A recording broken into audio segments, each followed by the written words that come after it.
Salut tout le monde, bienvenue sur le nouveau live Modulo avec Koussaïla. Bienvenue Koussaïla. Merci Raphaël, bienvenue à toi, bienvenue à tous. Ouais, bienvenue à tous. Merci d'être là. Premier live organisé avec un membre du réseau. Donc ça, c'est rare et c'est génial en vrai. J'espère qu'il y en aura d'autres par la suite. Mais Koussaïla, il a rejoint le réseau Modulo il y a quelques semaines, mois. Et Non, un peu puis, plus quand même. Je suis arrivé vers février en fait. Vous avez vu le lien en février, donc je me suis inscrit en février déjà. ah ouais, non, t'es un ancien, t'es un ancien. Et donc, ouais, là, premier live qu'on fait. Alors, t'es un peu un expert de coding game. T'as même écrit un énorme article Ouais, dessus. Je sais pas si vous avez eu l'occasion de le lire. ouais, tout à fait. D'ailleurs, Bah, je vais vous le renvoyer le lien si tu. à ce sujet. Donc comme ça, vous pourrez le lire. Ça va vous donner davantage de perspectives à ce sujet. Donc un petit instant, ça, je vous l'envoie pour que ce soit à votre disposition. Hop, je copie le lien. Voilà, Ah, voilà tout ok. le monde. Voilà, impeccable. Vous Ah, l'avez, vous bon, l'avez bon bah, moi, la connexion est pas terrible, mais c'est pas si grave parce que finalement, le plus important, c'est pas moi. C'est C'est Koussaïla moi. qui va, ouais, qui va, De toute façon, ma connexion est qui va aller impeccable, assez donc loin dans les choses techniques. Ok. Bon, si ça bug un peu chez moi, c'est pas très grave. On reste en live. J'espère que ça va se résoudre. En tout cas, si vous avez des questions, moi, je vais relayer auprès de Koussaïla sur tout ce qu'il va pouvoir dire. Donc, j'imagine qu'il y en aura pas mal. oui, On va évidemment. partir dans pas super longtemps parce que. Ouais, ouais. On va partir dans pas très longtemps parce qu'il y a énormément de choses à dire. Salut Thibaut. Et puis, je pense que les Bonjour gens vont Thibaut. nous rejoindre en cours de route. Euh, Alors, c'est vrai que la dernière fois, quelqu'un a dit, on n'utilise jamais l'onglet questions que vous voyez en bas à droite. N'hésitez pas à l'utiliser pour le coup si vous avez des questions. On va faire ça en plusieurs étapes. On va faire d'abord, on va travailler un peu autour du tuto où, en fait, Koussaïla va faire une introduction plus générale autour de Coding Game, comment c'est fait, comment c'est évalué, tout ça. Et après, il va vraiment rentrer dans le vif du sujet. On a designé un test autour de Swift qui est bon, beaucoup trop gros pour une heure, mais bon, il l'a déjà fait, donc il connaît un peu. Et il va vous expliquer comment résoudre les questions, dans quel état d'esprit il faut se mettre. Enfin, un peu un mindset global. Et donc, n'hésitez pas si vous avez des questions, parce que ça pourra pas mal vous servir dans le futur et pour les tests que vous pourriez avoir, notamment pour les ESN. Voilà. Tout à fait. Je lâche le crachoir et je te laisse partir, là. C'est parti, on va démarrer. De toute façon, déjà pour une chose, sur le code que vous allez voir, ne vous inquiétez pas. Le Swift, ça va pas trop vous perturber, c'est assez ressemblant à tout ce qui est JavaScript, etc. Donc, absolument aucun problème. Donc on va démarrer. Est-ce que vous voyez mon écran? Est-ce que c'est bon pour vous? Dites-moi si c'est bon pour vous. Alors mes Euh, invités, Moi, je le vois bien en tout cas. c'est bon pour vous tous? Ouais, allez. Impeccable? Eh bien c'est parti, nous allons démarrer la partie du test. Donc on va commencer par la partie tutoriel, donc pour que je vous explique comment ça fonctionne. Donc là le tutoriel ça peut vous être très utile pour déjà bien vous imprégner du coding game, comment ça fonctionne, etc. Donc là nous avons 4 types de questions, donc là on a fait un test, on a tous les types de questions. Donc là on a un classique, donc un QCM. Donc à QCM, on peut avoir la possibilité soit d'avoir des choix donc en bouton radio, donc une seule réponse, ou bien donc un choix multiple, donc plusieurs bonnes réponses, ou en champ texte. Donc là dans le tuto, vous voyez, on a juste un choix classique. Donc là par exemple, ils nous disent comment on appelle la fonction ci-dessous, donc c'est classique. Donc on fait cette fonction-là. Donc on appelle la fonction ici, donc assez similaire à JavaScript, etc. Sauf qu'ici, là, on n'a pas besoin de préciser le label comme ici. Donc on fait juste comme ceci. Maintenant, la question, cette partie-là, elle est assez importante, donc vous allez ne pas y échapper. Donc là, ce que vous avez vu précédemment, le QCM, si dans le tutoriel vous voyez une question de type QCM, c'est-à-dire que dans le test, vous aurez au moins une question de type QCM. Et là, c'est la même chose. Donc là, on va avoir une question de type algorithme. On va avoir au moins une question de ce type-là, de ce format-là.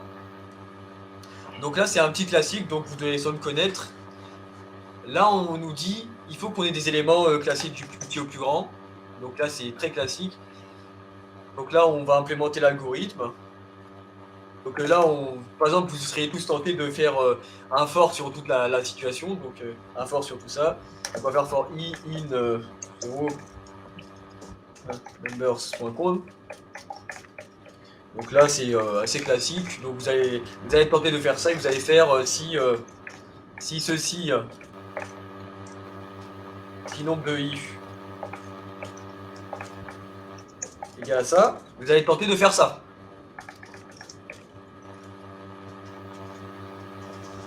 Vous serez tenté de faire ça, par exemple. Parce que là, je vais vous expliquer au fur et à mesure ce qui va se passer quand on fait les choses comme ça. Donc là, l'algorithme, il fonctionne.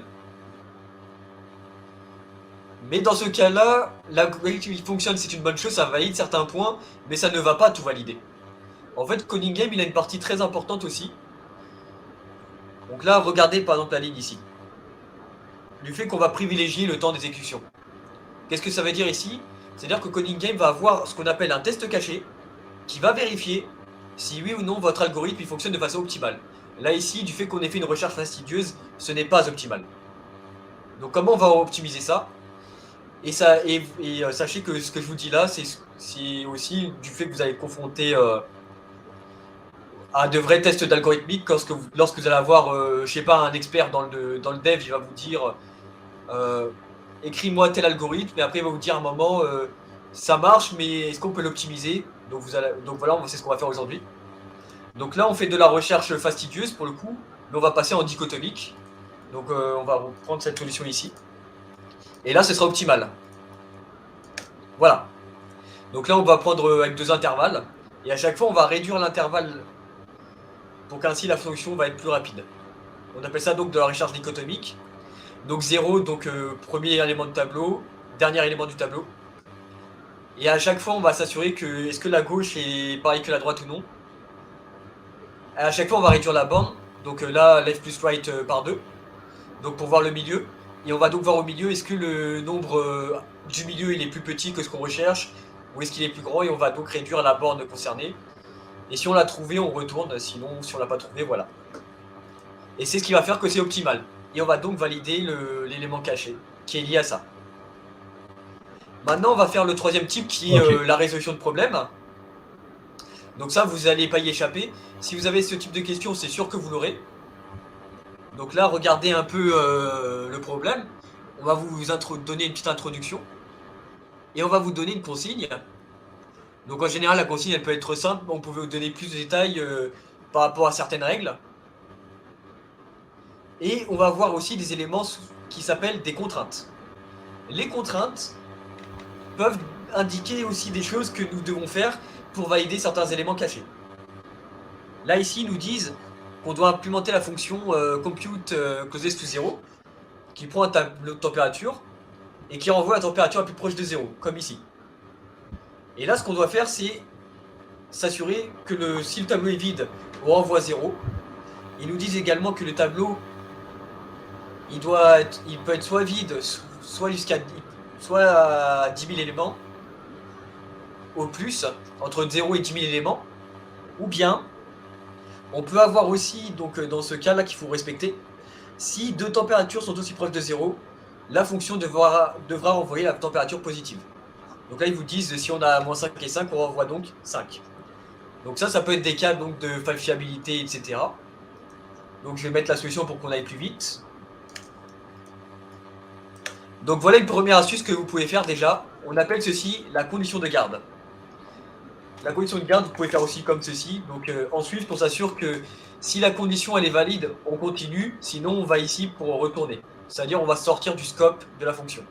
C'est le premier astuce que je peux vous faire, que je peux vous proposer. Mais si vous êtes dans les autres langages type Java, etc., vous pouvez faire par exemple ceci. Donc on va faire la négation de n supérieur à 1, c'est-à-dire ceci. Et vous faites la même chose comme ceci. Et ça va faire comme ça. Là, on a par exemple le cas du singleton. Si on a un seul élément, on va donc retourner le premier élément vu qu'on n'a rien à faire. Mais sinon, on va retourner 0. C'est équivalent à ça. Ça peut vous servir à l'avenir si vous travaillez de cette manière-là. Cette syntaxe-là aussi qu'on appelle le ternaire, vous pouvez la voir aussi dans vos langages respectifs. Donc là, comment je résous le problème? Donc là, on nous dit, est-ce que le tableau il est vide? Donc on vérifie là. Le tableau il a au moins un élément en plus. On continue. Sinon, on va vérifier si c'est un singleton. Je traite, j'envoie liste l'élément, il est vide, on envoie 0. Maintenant, comment je traite l'algorithme pour le coup?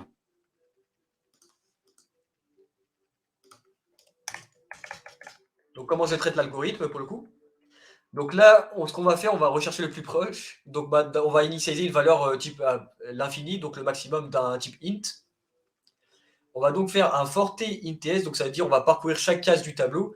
On pourrait faire de i à 0 jusqu'à ts du dernier moins 1. Et on va vérifier donc avec la valeur absolue de la température.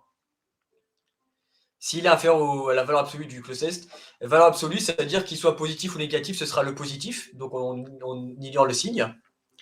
Et on va vérifier aussi, est-ce que la température, est-ce que le 0 il est inférieur à la température actuelle? Est-ce que le moins de ceci, de closest, est égal à la température?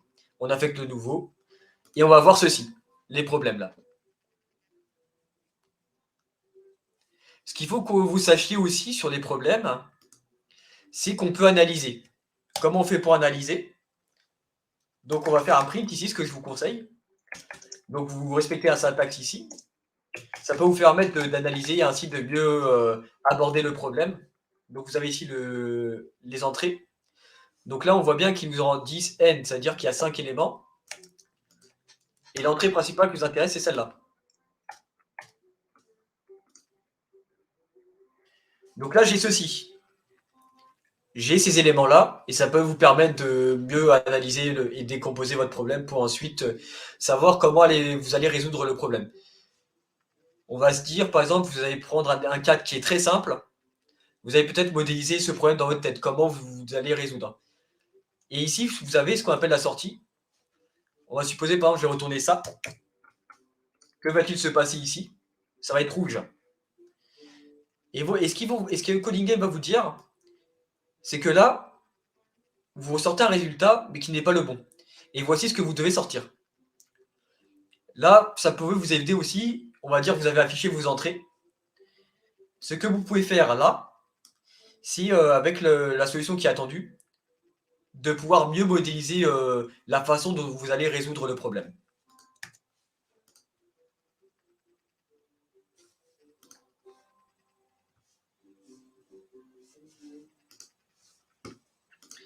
Maintenant, on va passer à un dernier type de question, qui est donc le type jeu. Donc voilà, avec une interface gamifiée que vous voyez. Donc le concept, il est à peu près le même que la question précédente que vous avez vue. Donc le type jeu. Donc là, regardez bien l'image animée et regardez surtout cette partie-là. On vous donne les règles ici. Donc là, on est par exemple dans le concept où on va trier le colis. Donc l'idée, c'est qu'on sélectionne le colis le plus lourd au plus léger. Et on a la règle ici. Donc la règle, ça va être un élément essentiel pour que vous puissiez résoudre ce problème, pour le coup. Et derrière, en prenant en compte ces règles, vous allez donc lire l'implémentation ici. Et l'implémentation ici peut vous donner des éléments supplémentaires pour que vous puissiez mieux vous organiser dans la résolution du problème. C'est donc ce que je vous conseille, c'est que lorsque vous avez un problème à résoudre, c'est que vous décomposiez en étapes pour qu'ainsi vous puissiez commencer à résoudre au fur et à mesure le problème. Et ce qu'on vous donne dans les jeux, ce sont 2 éléments, donc conditions de victoire. Mais on a aussi dans le test, vous avez aussi des conditions de défaite. Ils vont vous dire que si vous violez certains cas ou que votre solution elle prend trop de temps à s'exécuter, etc., c'est que ça va pas passer. Et qu'ici, le test là va pas être vert, mais rouge. Et également, là ici, vous avez des contraintes. Dans certains cas de figure, donc là on va voir tout à l'heure dans le test, qu'il y a un jeu que si on ne respecte pas, qu'on ne met pas en compte les contraintes, qu'on ne les traite pas, il y a des tests cachés qui ne vont pas passer. Donc là on a le cas du colis pour le coup. Donc j'ai déjà résolu, donc ici. Donc là ils nous disent, on va prendre les colis. Donc, il y a 3 colis à chaque fois, donc à chaque itération. Donc, ne soyez pas perturbés par le while true, c'est un nombre d'itérations propre au test.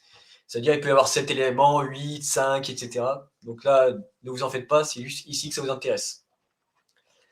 Donc là, dans le cas de figure, on va sélectionner déjà le plus lourd. Et on va renvoyer les valeurs qu'ils nous ont dit.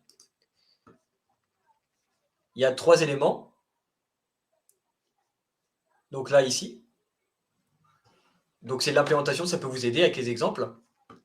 Et on voit bien que weight 0, c'est donc le tapis 0, le tapis 1 ou le tapis 2. Et on a donc les poids. On va dire, est-ce que c'est le deuxième le plus lourd? Donc le 100 là, c'est le plus lourd. On envoie 1. Si c'était le troisième qui était le plus lourd, donc on renverra 2. Ou alors 0, si c'est le premier qui est le plus lourd. Donc là, l'idée de ce test en tutoriel, de cette question tutoriel, c'est de trier les colis du plus lourd au plus léger.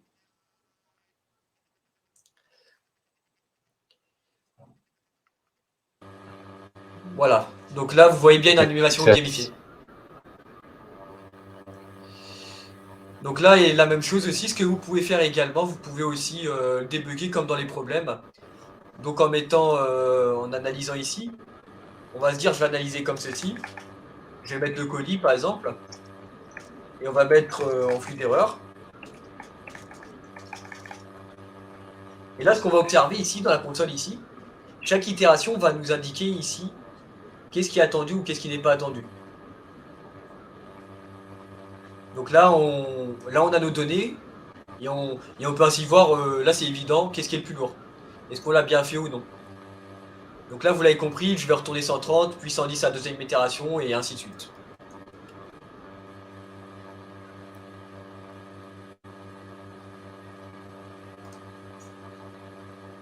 Jusque-là, est-ce que certains d'entre vous ont des questions déjà à ce sujet ou non? Yes, n'hésitez pas à y aller, hein. Ouais. C'est des questions. Donc là, maintenant, on va... Donc Et là, non. Oui. Non, juste, je crois que c'est possible. Alors, c'est possible de poser des questions dans le chat, évidemment, ou dans la section questions.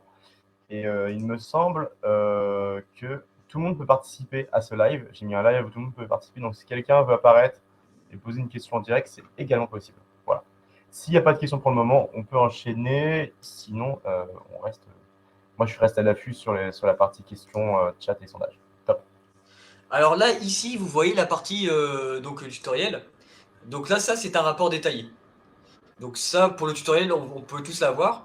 Et ça va vous donner un aperçu de comment le coding game va vérifier vos résultats. Donc là, pour le QCM, ça va être direct. Est-ce que vous avez sélectionné les bonnes réponses ou non?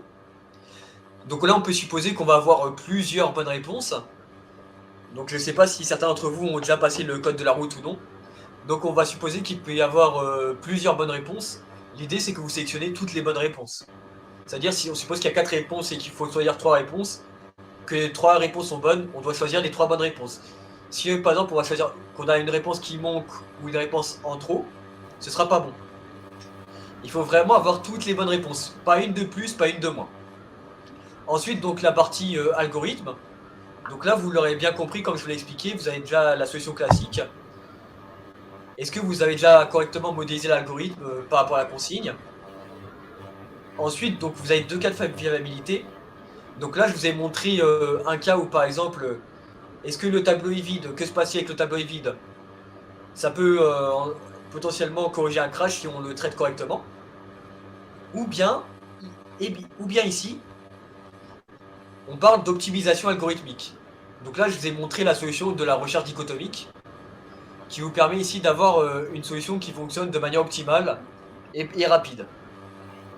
Donc au lieu que je fasse un O2N classique, que je fasse 1 million d'itérations, je vais faire beaucoup moins avec cette méthode-là. Et c'est ce que vous allez avoir également lorsque vous allez faire un test d'algorithmique avec un expert. Il pourrait vous demander comment vous optimisez. Ensuite, nous avons la partie température. Donc là, par exemple, des tests classiques, donc les tests visibles, mais aussi les tests cachés. Donc là, vous voyez les intitulés qui peuvent vous dire, avec des éléments classiques, avec des singletons. Donc là, c'est ce qu'on avait vu ici. Donc là, j'ai bien traité le singleton. Là, je traite ici le cas où c'est vide. Donc là, ici. Ou alors le cas qui est précisé dans la consigne. Donc qui est donc là. Si on traite tous les cas particuliers, on peut avoir tout ça. Mais dans les jeux aussi, comme dans les problèmes, en fonction des questions sur lesquelles vous aurez, certains tests cachés peuvent aussi vous donner des points du type modélisation, fiabilité, en plus de résolution de problèmes. Et dans les jeux en général, vous aurez donc ces cas-là qui diront est-ce que vous avez résolu les problèmes, donc par le biais de tests cachés. Et c'est sur ça que je vais donc insister. C'est extrêmement important. Ne codez surtout pas en dur. Est-ce que quelqu'un sait ce que c'est? Est-ce que tout le monde sait ce que c'est coder en dur ou pas du tout? Alors là, j'attends les réactions. J'attends vos réactions. Est-ce que quelqu'un sait? Non? Non, Non, apparemment pas non. compris, c'est pas possible. Eh bien, je vais vous expliquer. Jacques, oui. Ok. Eh bien, je vais vous expliquer. Donc là, on va aller plus vite. On va se mettre sur un cas plus précis pour que ce soit plus intéressant. Là, supposons qu'on retourne ça. Ça, c'est codé en dur. C'est pas bon. Ça va pas. Donc non, on ne fait pas ça. Ça s'appelle coder en dur. Je vais vous montrer un autre cas du codage en dur. Et ça, c'est vraiment, il faut pas faire ça. Vraiment pas. Regardez maintenant ici, là. C'est surtout là où vous ne devez pas être tenté de coder en dur. On va reprendre par exemple l'entrée ici, là. Pour que vous voyez bien.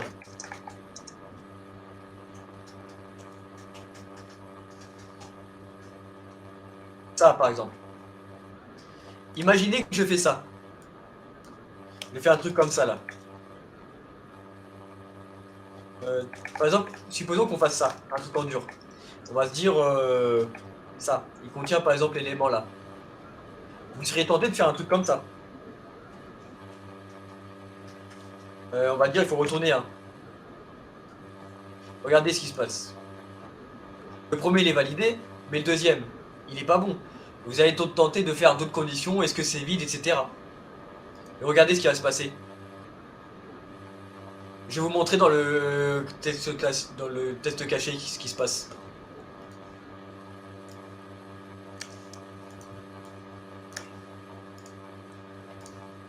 Donc là, on va aller vite. Histoire qu'on passe après sur les questions et ensuite on fasse le live. Ouais. Regardez là. Je pense qu'on va être un peu just pour finir le live. Regardez là, ici, là. Ah, vas-y. Ça va pas du tout, là. Pourquoi j'insiste sur le fait qu'il faut pas coder en dur? Il y a des tests cachés. Là, on a vu les tests visibles, mais il y a derrière les tests cachés. Et c'est ça ce qui fait la fiabilité de Coding Game. Des tests cachés que les gens ne voient pas, afin que vous soyez en mesure de vraiment résoudre le problème. Parce que sinon, si tout le monde exploite cette faille, les recruteurs ils vont s'inquiéter. C'est pour ça que Coding Game ont mis des choses comme ça. C'est pour ça que j'insiste bien, vous ne codez pas en dur s'il vous plaît. Merci d'avance. Il y a Karine qui dit qu'elle n'a pas saisi la différence entre en dur ou pas. Est-ce que tu as un exemple simple? Et Jacques avait précisé coder en dur, c'est mettre les valeurs en dur plutôt que des variables. Exactement, tout à fait. On va se dire, je vais vous l'écrire sur le chat. On va supposer par exemple que je fais ça, une petite constante. X est égal test. Ça c'est en dur. Ça c'est en dur, c'est direct. C'est pas une variable. On sort directement une valeur brute, pas une valeur qui vient d'une variable ou quelque chose qui en découle d'un traitement algorithmique. Ouais, ok. En fait, pour être plus précis, Karine, pour que je t'explique un peu mieux, là, dans le cas du coding game, on va dire tu vas juste vérifier un truc, mais tu vas sortir direct la valeur. Bien, on va se dire par exemple, pas en dur. Pas en dur, bah je vais te remontrer pour le coup. Hop, on va aller vite. Hop, on va aller là pour pas perdre de temps. Là, ici, là. Pas en dur, c'est ça. Pas en dur, c'est ça. Regarde, Karine. Tu vois ici, je crée une variable. Et là, je fais tous mes traitements ici. Ça, ce n'est pas en dur. Et tu t'assures qu'ici, quand tu procèdes de cette manière-là, tu as correctement résolu ton problème. Tu fais pas juste comme je t'ai montré, quand je viens de vous montrer, quand je viens de montrer à tout le monde, on fait un if, on vérifie c'est quoi l'entrée et on sort ça directement. Non. On prend les entrées, on le traite et on sort la valeur qui découle du traitement. Ok. Donc Brice, comme tu le dis, c'est déjà d'une part par rapport au petit test, mais tu vas faire aussi, comme je vous l'ai montré, les conditions de garde, etc. pour que tu valides aussi les validateurs cachés. C'est très important tout ça. Et si vous négligez ces détails, vous allez perdre des points bêtement. Et c'est très important pour que vous visiez les 100%. Très très important. Ok.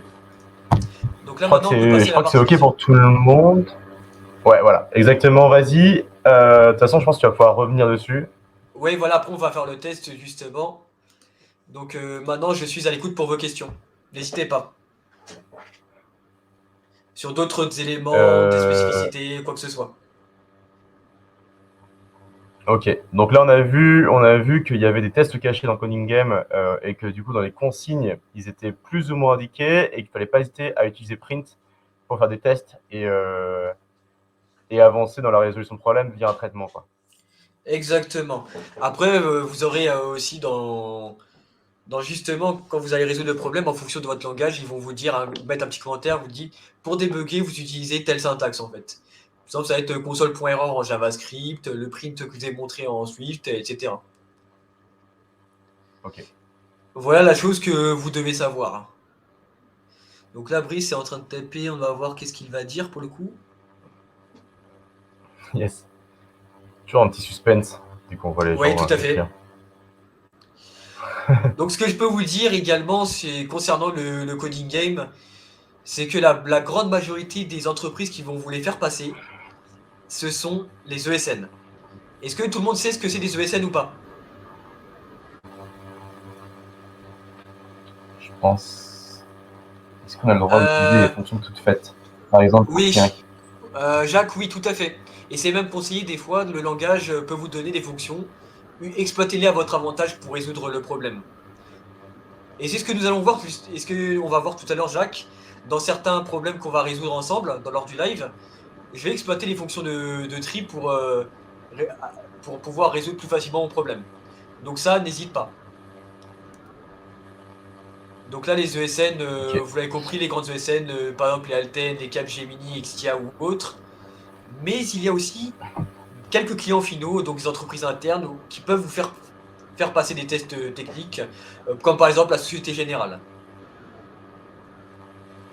Ok. Voilà. Il y a des questions sur la compréhension de l'énoncé. Est-ce que sur les compréhensions de l'énoncé, enfin, j'imagine que tu les décomposes pas mal. Quand tu poseras les questions, enfin, dès que tu essaieras de résoudre les questions du test, est-ce que tu pourras essayer de décomposer les consignes pour que ce soit compréhensible? On fait comme ça marche. Alors pour les conditions de garde, je vais te réexpliquer, Thibaut. Alors une condition de garde, c'est très simple. En fait, tu vas faire un if et tu vas faire en sorte que par rapport aux éléments que tu voudrais, tu t'assures, surtout pour éviter les crashs, que tu t'assures que si tel élément n'est pas bon, tu rentres dans le if et tu fais ton retour, tu sors du scope en fait. Moi en Swift, ça a été mis en place du fait que il faut que je respecte telle condition pour que j'aille plus loin dans la fonction. Voilà, donc c'est un peu plus clair. Donc si vous n'avez pas la syntaxe que vous avez vu en Swift, vous faites donc le if et l'inverse de ce que je vous montre. Et après vous faites votre return quand vous sortez d'un scope d'une fonction par exemple. Ce qui peut vous être très utile.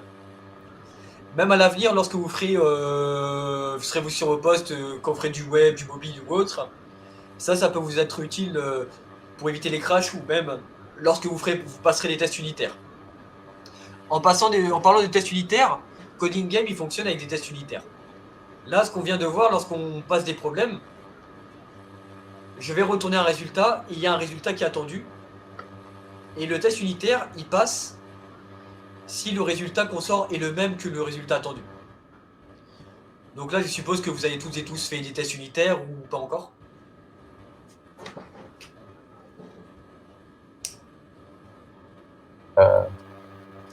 Ça, c'est des choses à laquelle vous pourriez être confronté à l'avenir. Ok. Alors, un test unitaire, je vais t'expliquer pour le coup. Alors, un test unitaire, c'est un système, en fait, où tu vas mettre ce qu'on appelle en place une assertion. Et tu vas mettre et ton assertion, tu vas dire, en sortie de ta fonction, tu vas mettre deux éléments. Donc, un élément, ça va être ton élément en sortie. Qu'est-ce que je dois sortir qu'est-ce que je dois avoir, qu'est-ce que je vais avoir sorti. Et ton élément à droite, tu vas mettre ce que tu dois avoir en sortie. Tu vas donc préparer tes entrées, et dans ta sortie, tu vas mettre l'élément que tu vas avoir en sortie et l'élément qui est attendu en sortie. On va dire par exemple, je vais faire une addition, un test unitaire d'une addition.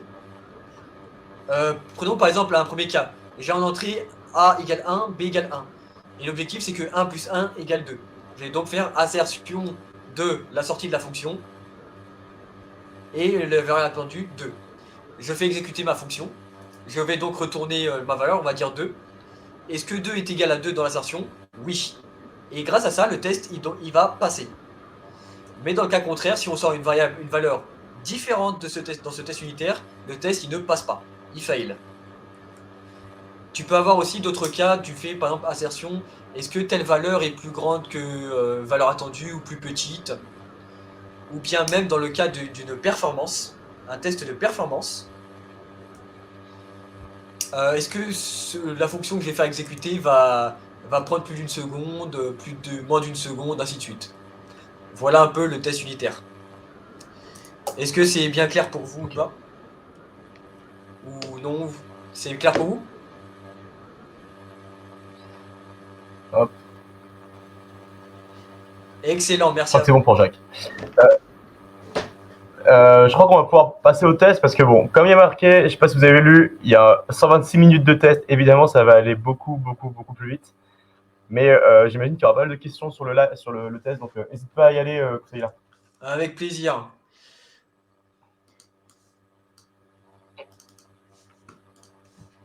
Donc on va démarrer le test.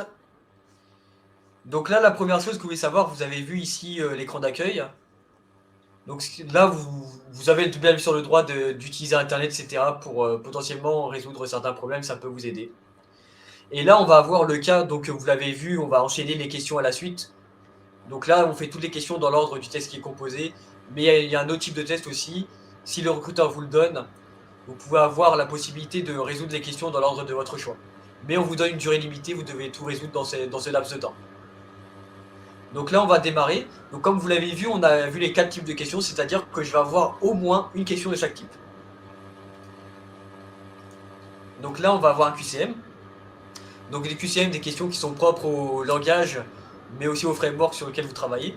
Donc moi, je fais iOS et Swift. Donc là, on nous dit comment se nomme le mécanisme de gestion de la mémoire. C'est ici ARC, donc Home Automatic Reference Counting. Donc Java, c'est Garbage Collector, ça dépend après les autres langages. Ici, on peut avoir des questions, par exemple, comment on analyse la syntaxe, est-ce que la syntaxe va cracher ou pas? Quelle est la valeur de pi après l'exécution du code ci-dessous? Sachez des fois que juste avec le code que vous voyez ici, vous pouvez avoir des pièges.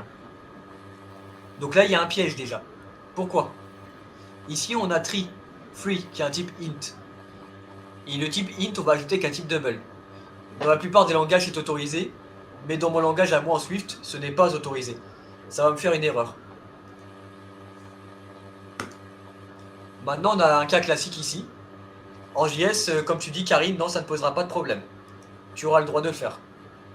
C'est vraiment, ils mettent des cas pratiques pour voir si vous tombez dans le piège ou pas, si vous comprenez vraiment comment se comporte le langage. Est-ce qu'ils vont vous râler d'une erreur ou pas du tout?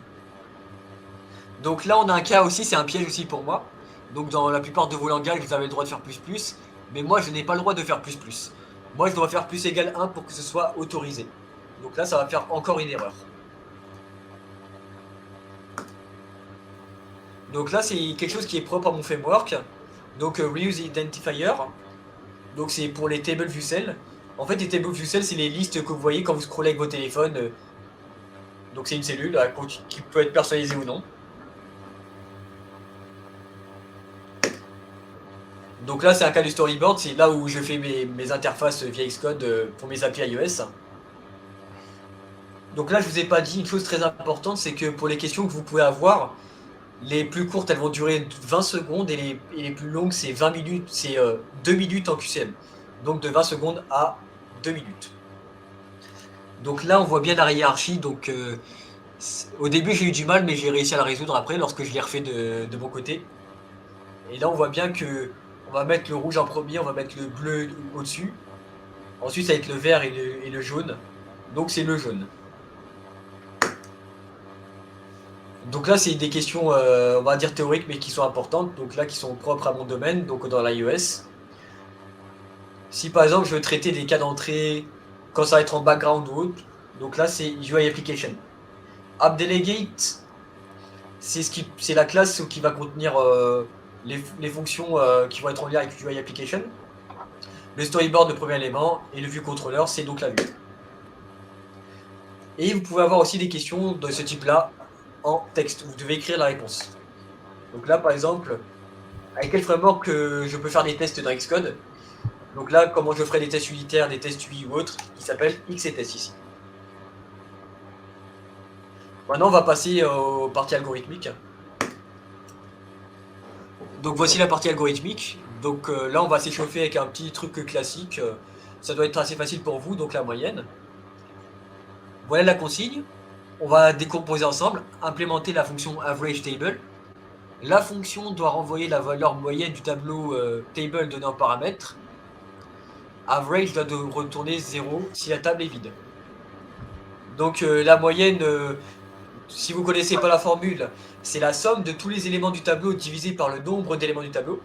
On va se dire j'ai 2 éléments du tableau, donc je vais faire la somme des 2 éléments et je vais diviser par 2 pour avoir la moyenne. Comment on pourrait déjà décomposer cette partie-là? Ils nous disent average doit retourner 0 si la table est vide. Donc on va faire une condition de garde ici. Donc garde table.count qui est supérieur à 0.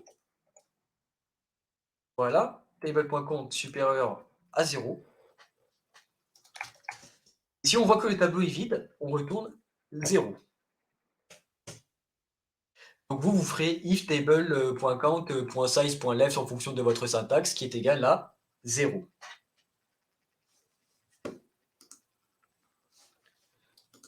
Voilà. Donc là, on fait garde else. Moi, ça s'écrit comme ça. Mais vous faites juste if table.count égale 0, return 0. Et donc, moi, ce que je peux faire ici, donc vous connaissez la méthode. On va faire var total égale à 0. Donc, vous allez faire un classique. For if 0 de table.count. Donc, un petit classique, vous connaissez bien. Et là, vous allez donc faire la somme, ici. Ah. Donc, l'élément actuel du tableau, donc table de i. Et vous faites donc, et vous allez donc retourner la somme du tableau divisé par le nombre d'éléments, donc table.count. Donc là, il vous dit retourner un double, donc retourner un double. Swift, il est fortement typé, donc assurez-vous que les 2 éléments soient de même valeur pour que ça retourne la bonne chose. Soit de même type. Donc là, pourquoi ça me fait ça? Donc il y a un petit problème apparemment. Ah oui, donc c'est normal, j'ai mal écrit. On se précipite, c'est normal. Donc table plus égal table de i. Donc là, ça précipite un peu, c'est normal. Je vais faire ça plutôt pour aller plus vite. Donc là, vous voyez bien la pression que c'est le coding game quand vous le passez. Donc là, j'ai fait une fonction à peu près la même chose. Donc table.reduce, j'ai fait la somme des éléments. Donc ça remplace le for. Et ça fait comme ceci. Donc là, on va faire ici pour avoir un petit peu plus de temps. Donc là, ils nous disent écrivez l'accord de la fonction isEventPosition table value afin qu'elle revoie un trou si la valeur contenue dans un tableau est un index pair et false sinon. Donc qu'est-ce qu'un index pair? C'est un index, c'est table de 0 dans les arrêts. Ce que vous mettez entre les crochets, c'est donc un index. Donc déjà, ce qu'on va faire, on va faire encore une condition de garde ici, parce qu'il n'y aura pas besoin de se casser la tête pour le coup s'il n'y a pas d'éléments, donc si c'est vide. Donc on va s'assurer que le table.count est supérieur à 0, sinon on retourne false. Donc on n'a pas besoin d'aller plus loin. Ce qu'on va faire ici, c'est une boucle pour regarder le contenu. Donc là, ici, donc voilà ce qu'on peut faire pour commencer. Là. Donc comment on va analyser l'élément? Donc on va regarder sur tout le tableau. Donc I, c'est l'index. Donc table de I là. Donc ils nous disent index pair. Donc un nombre pair, c'est un nombre qui est divisible par 2. Donc ce que vous devriez savoir, c'est que lorsque vous faites modulo 2, donc c'est le reste de la division par 2 qui est égal à 0, c'est-à-dire que c'est divisible. Donc là, on voit bien que c'est divisible par 2, donc l'index il est donc pair. Vous ajoutez à ceci une condition, est-ce que la table est égale à la valeur? Vous retournez true. Mais si ça ne va pas, vous retournez false. Donc on va dire si la boucle, je ne trouve pas un élément, je m'arrête. Je retourne false. Donc là, il y a une petite astuce qu'il faudrait que vous sachiez aussi, c'est qu'avec ce code, vous pouvez faire vos propres jeux de test. Là, imaginez-vous, vous avez votre expert qui vous teste, il va vous dire je vais te faire un test cas particulier, est-ce que ton code va cracher ou pas du tout? On va faire par exemple on va faire un tableau 3, on va faire ça. Un tableau vide. Ça peut vous être très utile pour vérifier est-ce que votre solution fonctionne ou pas. On va se dire T3, on va faire T3 par exemple de 0. On va mettre l'élément 0, mais il n'y a pas d'élément. Donc je vais avoir false. Donc là, T3, il y a ça. Mais si ça ne veut pas, on va faire comme ceci. Int. On va faire un tableau comme ceci pour que ce soit un peu plus clair. Voilà. Et là, vous voyez bien le tableau vide, je l'ai traité ici. Donc là, ma solution, elle est fiable, elle ne va pas cracher. On va faire un autre cas aussi, c'est un test caché de ce problème-là. Vous pouvez avoir dans un tableau deux éléments qui peuvent être à la fois un index pair et impair. Et ça, je ne m'en suis pas rendu compte au début. Et c'est pour ça que le traitement il est extrêmement important ici. Donc là, on a 2 minutes, on va essayer d'accélérer un peu. On va voir 1, 2, 2, 3, 4. Donc là, on va prendre ce cas-là, les deux là, ici. Le 2, il a l'index 1 et l'index 2. Donc il y a un index pair et impair. Et là, je suis obligé de retourner true. T4, on va l'appeler ici. Donc là, je dois m'assurer que c'est true. Et je dois vérifier que l'élément 2 existe. Et comment je le vérifie, c'est là. L'idée, c'est que on vérifie bien que ce soit un index pair et que l'élément actuel soit égal à la valeur. Et là, avec ça, vous avez donc tout validé. Après, moi, je peux faire plus simple en Swift. Lorsque vous avez des astuces, je peux transformer avec une ligne comme ça. Je peux passer de ça à ça. Donc là, énumérative, c'est la même chose. On fait une boucle qui va faire à chaque itération i pour l'indice et la valeur. Donc table de i pour le coup. Donc là, j'ai filtré ma fonction, la méthode filter, que vous avez en JavaScript ou autre. Donc là, je vérifie que le premier élément, c'est l'index égal et ce qu'il est divisé par 2, donc pair. Et la partie, la valeur. On va donc avoir un table, on va donc prendre le nombre d'éléments et on va s'assurer qu'il y ait au moins un élément. S'il y a un élément, c'est bon, ça passe. C'est moins lisible, effectivement, Karim, comme tu le dis, mais si tu veux réduire des lignes, etc., voilà. C'est les astuces. Maintenant, on a un autre cas qui est très intéressant que vous devriez faire, c'est de la correction de code. Peut-être que vous aurez à peu près la même chose en JavaScript ou autre. Donc là, il nous dit la fonction subrange devrait retourner la somme des entiers compris entre 10 et 100 inclusifs dans le tableau passant paramètres. Corriger la méthode. Comment on la corrige? Donc là, ils nous disent il faut déjà analyser très rapidement, et c'est ça le challenge, ça peut être très stressant de voir comment on va corriger tout ça. Ici, on a les éléments ici. Donc, on va avoir des éléments de 1 à 10. Et il faut que la somme des éléments de 1 à 10 soit égale à 130. Donc, il y a un filtrage ici. Donc là, on doit faire 20 plus 10 plus 100 égale 130. Là, on voit bien qu'il y a un premier problème ici. Quand on explore un tableau, on commence à 0, toujours pas à 1. Parce que le premier élément du tableau est à l'indice 0. Là, ensuite, la point virgule, c'est pas obligatoire. Et là, il nous dit entre 10 et 100. Si on fait 10 ou 100, il peut y avoir un problème. Donc, on fait et. Et grâce à ceci, on a donc le résultat qui est attendu. Et là, vous avez corrigé le code. Ça va vous donner des points pour la partie connaissance du langage, résolution de problèmes et fiabilité. Maintenant, on va passer à la résolution de problèmes, donc un cas très classique sur lequel vous pouvez avoir lors d'un test d'algo avec un expert, qui est le filtrage, la suppression de doublons. Est-ce que certains d'entre vous ont déjà fait face à ce problème ou pas?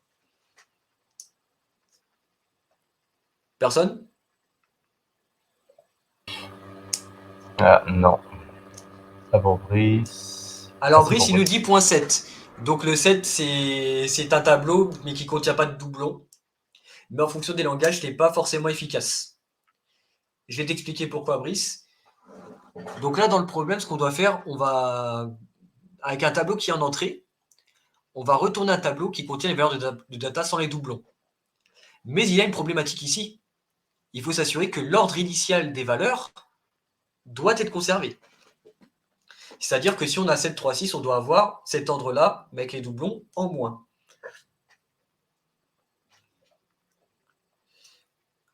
Alors Jacques, pour ta question, tu peux peut-être essayer, mais vérifie que ça va bien retourner le résultat attendu. Mais peut-être que ta fonction ne sera pas fiable si derrière, l'ordre ne va pas être conservé. Si par exemple ça va être trié ou je ne sais pas quoi, c'est pas bon. Donc là, je vais vous montrer comment on résout ce problème. Donc là, par exemple, on ne va pas se casser la tête aussi si on va dire qu'il n'y a pas d'éléments ou il y a un singleton. Là, on va s'assurer qu'il y a au minimum 2 éléments.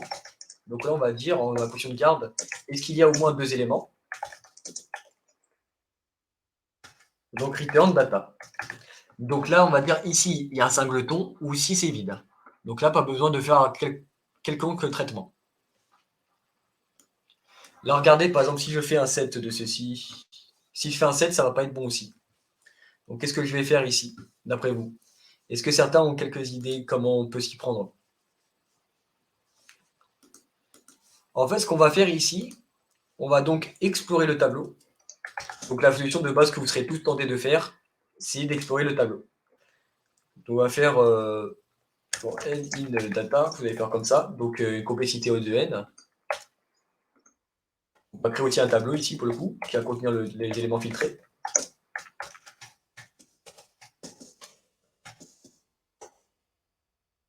Ça c'est un tableau de int.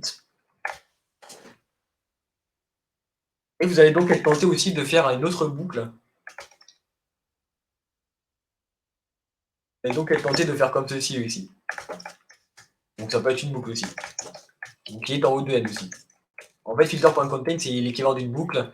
Vous allez le faire fort de i jusqu'à filter.count. Et vous allez donc faire un if, est-ce que le valeur actuelle est égale à filter de actuel. Donc là, on est dans une complexité linéaire qui est donc de O de n carré. De plus. On va dire si le n il a 5 éléments et que le filter il a 5 éléments, on va faire 25 itérations. Donc filter.contains de n. On va donc ajouter ici ça. Donc la fonction append qui en fonction de vos fonctions. Filtered. Je vérifie qu'il n'y a pas de souci à ce sujet. Normalement, non, il est correct. Là-dessus, filter de point append de n. Et on retourne le tableau filtré. Donc là, je vérifie que ça ne va pas me faire n'importe quoi. Garde data.count égale supérieur à 1, L sur return data. Donc pourquoi il ne veut pas... Ah, attends, on va vérifier. Parce que je vois Swift, ça me fait un peu n'importe quoi. Est-ce que je l'ai très très bien résolu pourtant? Alors, expected sequence expression in for body, expected sort. Oui, là vous voyez bien, 7 ça marche pas. Donc, tout ça, ça marche pas. Donc moi je vais faire beaucoup plus simple pour pas trop perdre de temps. Je vais prendre cette fonction là qui est optimisée pour le coup, qui fait à peu près la même chose.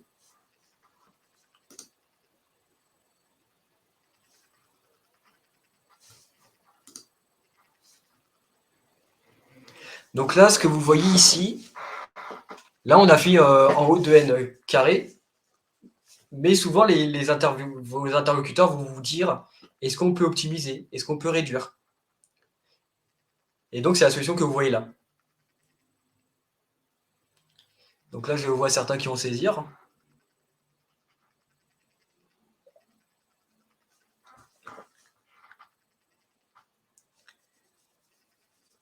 Donc là, Karine, elle a mis une solution, donc là, on voit bien que ça passe, pas de problème.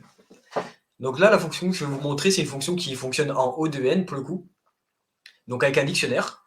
Donc un dictionnaire qui a un ensemble clé-valeur. Et ce qu'on va faire, on va faire un filtrage. Donc on va faire un for de. C'est l'équivalent d'un for de i jusqu'à n. Mais là, on n'aura pas besoin de faire une autre boucle derrière. On aura juste à faire une seule opération. Et là, c'est beaucoup plus optimal. Donc là, on va gagner plus de temps, ce sera plus performant.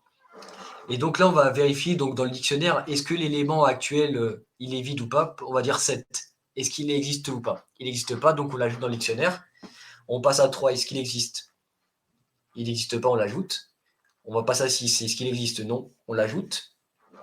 4, il n'existe pas, on l'ajoute. 3, il existe déjà, on passe.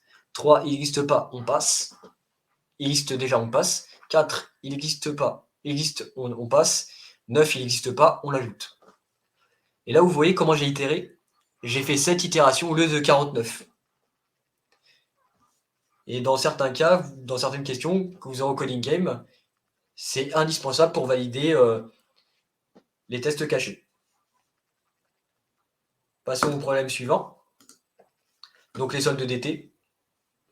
Donc là, on va décomposer le problème pour le coup pour que ce soit un peu plus réaliste.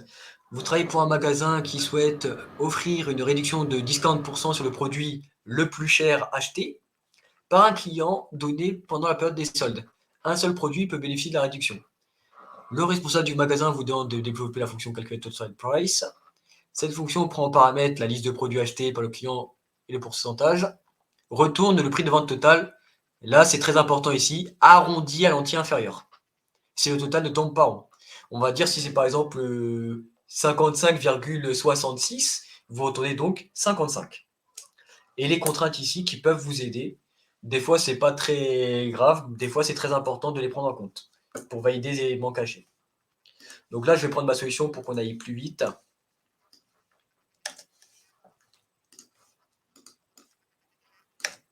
Donc voici l'élément ici du total price. Donc qu'est-ce qu'on pourrait avoir par exemple? On a un élément, est-ce qu'on a au moins un élément dans le tableau ou pas? On n'en a pas. Si on n'a pas d'élément, on retourne 0. On sait que la personne n'a rien acheté finalement. Maintenant, on va prendre en compte l'histoire de la réduction, donc discount. On va le modéliser au format, par exemple, on va dire 50%, ça va être 0,5, ainsi de suite. Donc on va prendre la formule, on va convertir en double pour le coup.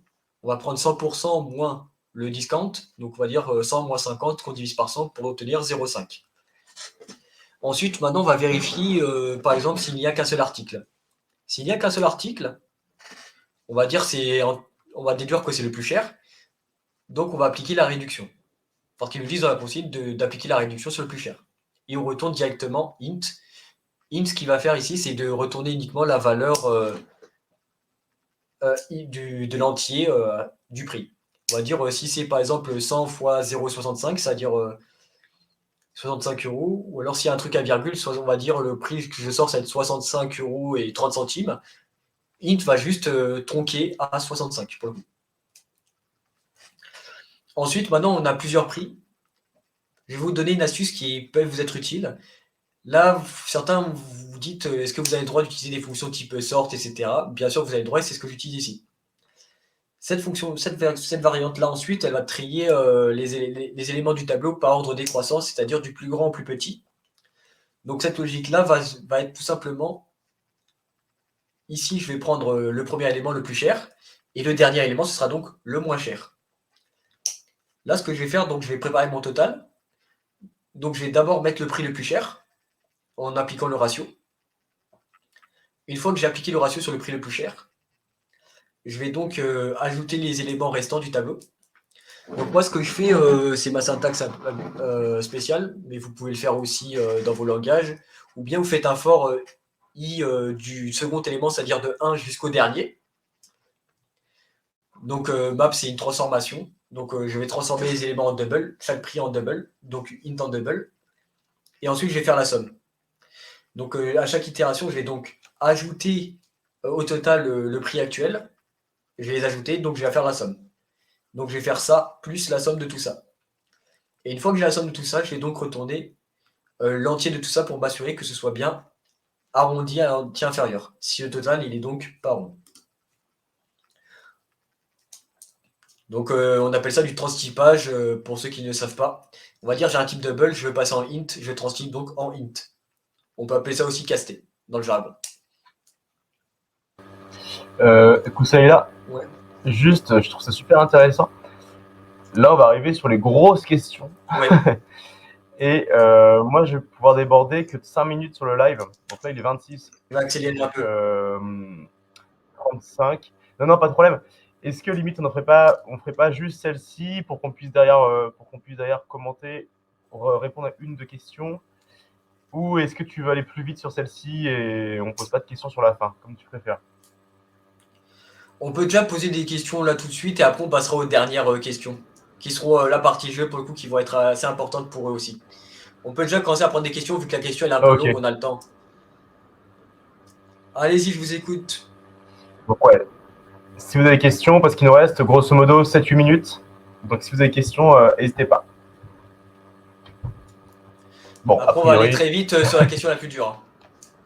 Donc pas de questions tout le monde, pas vous de êtes questions sûr? pour l'instant. Bon, bien. Alors Jacques, on t'écoute, dis-nous. Ah, Jacques en a une, vas-y.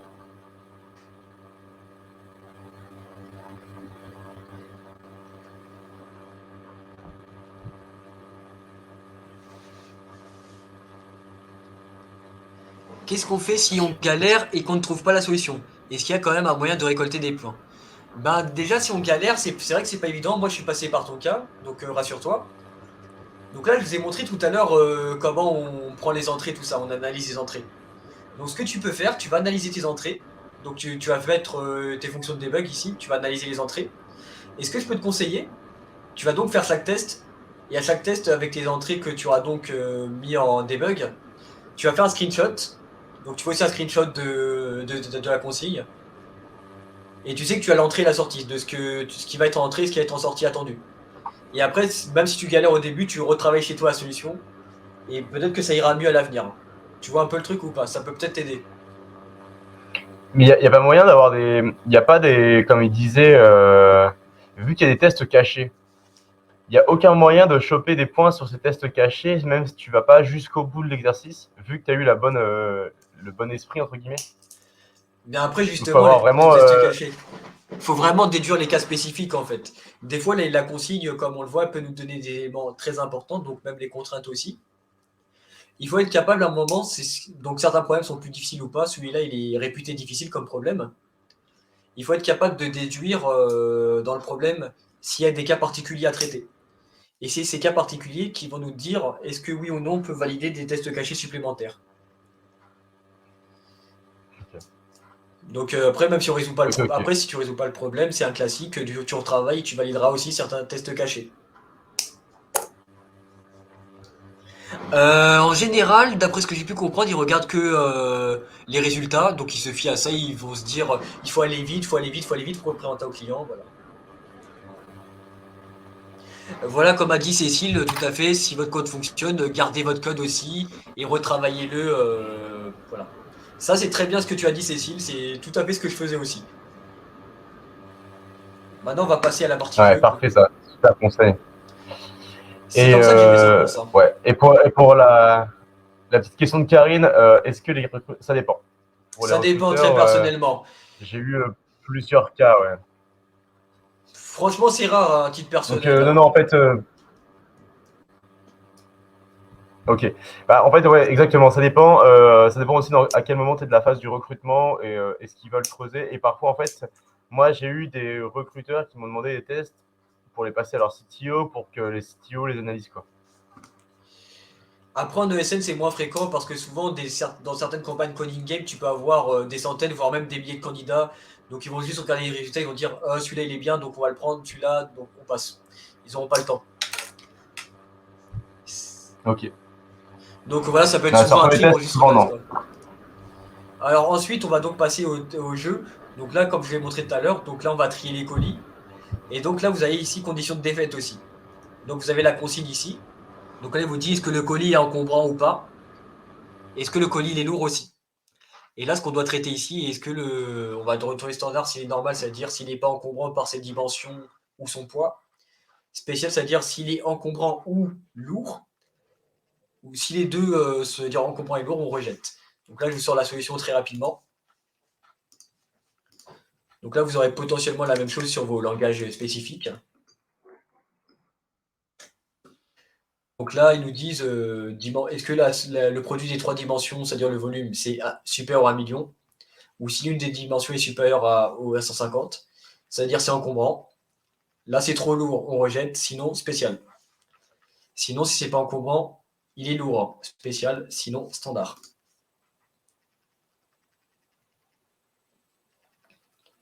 Et là, après la dernière question, ce que je vais vous montrer, c'est la question la plus difficile que j'ai pu avoir à ce jour.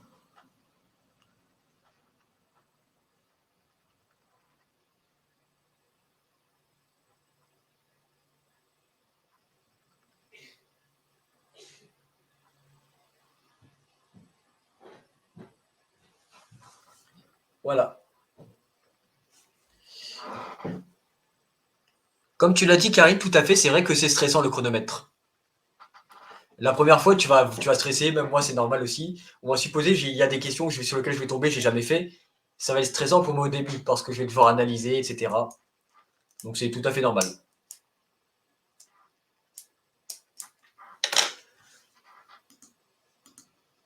Ensuite, on va passer à la question la plus difficile pour le coup. Elle dure 40 minutes. Le fameux motif dans l'image. Celle-là, j'ai eu beaucoup de mal au début. Cécile, concernant ton conseil, ça peut être assez intéressant. Mais je vais vous donner un autre conseil pour que vous soyez plus ergonomique. Si vous avez 2 écrans ou 3 écrans, ça peut vous être pratique pour être plus ergonomique. Donc là, on va prendre le cas, ma solution du motif dans l'image. Donc le voici. Donc là, ici, ils nous disent on doit trouver un motif dans l'image. Donc ça, elle est assez difficile pour le coup. Donc là, Solve, vous voyez qu'on a une erreur. Donc on va corriger ça. Donc j'ai un petit problème. Donc des fois, Calling Game peut nous dire qu'il y a des soucis. Donc je vais corriger ça tout de suite.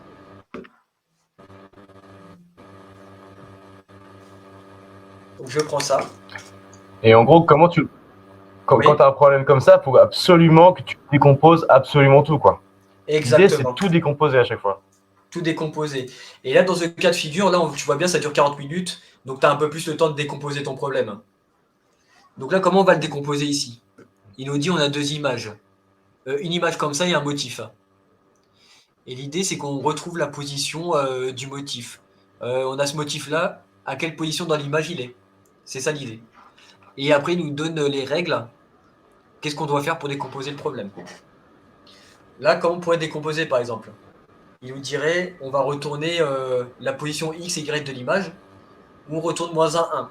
Premier cas, par exemple. Donc après, on a l'implémentation ici. Il a l'air chaud, lui. Et il est très difficile, celui-là, Karine, je te l'accorde. Donc regarde bien la solution, tu pourras peut-être la voir en JavaScript aussi. Donc il nous dit, on prend les paramètres ici, largeur de l'image, hauteur de l'image. Donc l'image qui est un table string, en fait, ici c'est la couleur. Donc ça va être les éléments ici, de la couleur ici. Donc tout ça, ça représente une couleur. Et surtout le cas numéro 5, le Vendetta que j'avais pu voir quand j'ai débugué, qui avait toutes ces couleurs là, qui avait 62 couleurs différentes. Donc 62 caractères à traiter. Donc là, image, c'est l'image, donc c'est un table string. Pareil, le mode pattern, c'est un motif de string. Donc là, l'image que vous voyez bien, c'est un tableau de string, ça veut dire une string qui fait 300 caractères. Donc par exemple, un 300 par 300, ça veut dire il y a 300 strings dans le tableau. Et là, qu'est-ce qu'on doit faire aussi, et qui doit retourner ici, si le motif est présent dans l'image, position Y sous la forme de 2 entiers. Si le motif n'est pas présent dans l'image, -1, 1, et vous avez ici ces conditions-là qu'il ne faut pas négliger. On respecte la condition, c'est bien. Si on a le motif plusieurs fois, on retourne la position le plus haut de Y, le plus petit. Donc ça veut dire comme ceci sur l'écran là. On va dire là on est en haut. Et si c'est et s'il y a des égalités, on retourne le plus à gauche, donc c'est là, le X le plus petit. Donc donc là, pas mal de conditions, quoi. exactement, beaucoup de conditions. Et là, ça c'est très utile, c'est ce que j'ai pu faire, et ça m'a permis de valider un validateur caché. On va supposer que l'image elle est soit trop petite, il n'y a rien du tout, il n'y a pas au moins un élément où il y a plus de 400 éléments. C'est ce que j'ai mis ici. Je retourne moins 1, on se casse pas la tête. Mais après, ce qui peut être dur, c'est ça. Est-ce que ma fonction, quand je vais la faire tourner, elle va durer une seconde, moins d'une seconde? Parce que si elle est trop longue, ils vont vous dire ici timeout là. Okay. Voilà, c'est ça ce qu'il faut faire. Donc en fait, ce que je fais dans la fonction, donc là je mets déjà les contraintes, je m'assure que je respecte les contraintes. Et également aussi, je m'assure que le pattern aussi soit plus petit que l'image. C'est très important. Aussi bien en taille que en hauteur. Donc là, ce que je fais ici, c'est très simple. Donc là, je vais analyser le string. Donc je vais d'abord passer sur la hauteur, puis sur la hauteur de boucle. Je vais donc faire ma fonction. Je vais sortir les éléments et le pixel actuel de l'image. Donc je vais aller là.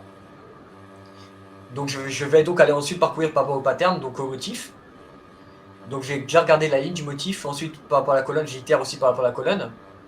Et je regarde si la ligne plus l'indice actuel, le i, donc la ligne qu'ils nous ont fournie et la colonne qu'ils nous ont fournie, est-ce que c'est la même chose que le pattern ou pas, que dans le pattern actuel?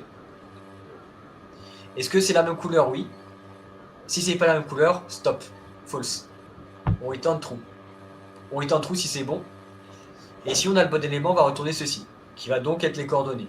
On voit bien l'image, le 4 pixels par exemple. Je me suis pas trompé. Je veux le truc là, le truc ocre. Il est à la position 1-1. Si je retourne 1-1, c'est bon. On va prendre aussi l'exemple du Space Invaders. On voit bien qu'on a l'image du Space Invaders et on a le gosse de Pac-Man. Là, vous constatez bien, ça n'existe pas.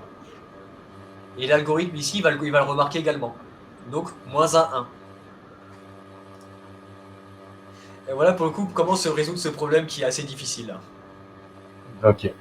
Je suis désolé, on peut pas trop poser de questions autour de celui-là. J'ai vraiment pas le temps. Ce que je peux proposer pour tous ceux qui sont encore là, Koussaïla, bon maintenant vu que tu es sur le réseau, on t'a pas mal identifié dans le test technique. Peut-être que si vous avez 2-3 questions en plus, n'hésitez pas à les poser sur le Slack en direct. En JS, de toute façon, je vous envoie des tests potentiellement de plus en plus durs toutes les 2 semaines, Karine. L'idée, c'est que toutes les 2 semaines, vous ayez un test pour pouvoir booster vos connaissances et que vous soyez plus à l'aise. Donc, normalement, je vais pouvoir Normalement, il y en a un qui devrait arriver demain. J'ai prévu d'en envoyer un demain, pour le coup. Donc là, j'ai reçu le résultat, vous tous. Et vous voyez le lien, je vous fournis ici. Donc vous avez le rapport simplifié, vous voyez bien le score. Quand vous maîtrisez bien tous les détails, vous voyez donc que j'ai logiquement 100%. Et bravo. Bravo pour un 100% en live. Voilà, tout à fait. Voilà, ici. Je suis désolé. Pareil, moi aussi pour Thibaut. Il va falloir que j'y aille. Merci beaucoup, Koussaïla, d'avoir pris Avec le temps. plaisir. Top d'avoir fait cette préparation. En plus, je sais que tu as mis pas mal de temps pour préparer. J'espère que vous avez appris pas mal de choses. On reste sur le réseau, donc évidemment, n'hésitez pas à poser vos petites questions en plus ou à faire des retours. Mais en tout cas, un énorme merci, Koussaïla. C'est vraiment génial d'avoir pu le faire. Ravi que ça vous a plu. Trop bien. Voilà, également ici, ce que vous voyez là. Il y a un dernier truc que vous n'avez pas vu, c'est là. Le coding game grand public. Parce qu'il y a coding game aussi pour le test que vous avez vu, mais le test coding game grand public. Là, vous pouvez bien vous entraîner, bien pratiquer, mais on peut aussi faire du multijoueur. Par exemple, si vous voulez, on pourra s'affronter sur des problèmes qui durent maximum 15 minutes avec vos langages respectifs, et celui qui résout le plus vite, par exemple, il va gagner. On peut faire une partie online si ça vous intéresse. Ah, mais Donc ça pour pourrait ça, être pas mal de créer des petites parties, ouais, effectivement. Ouais, ça s'appelle le Clash of Code pour le coup. Je vais vous envoyer un petit lien si vous voulez rejoindre le Coding Game public. Cliquez sur ce lien s'il vous plaît. Comme ça, vous rejoignez le Coding Game. Et derrière, on pourra donc après, si vous souhaitez, vu qu'on sera amis, on va faire ce qu'on appelle le clash of code et on pourra s'affronter en ligne. Mets-le sur test technique, sur le Slack, ça y là. Il y aura plus de monde en plus qui pourra suivre directement.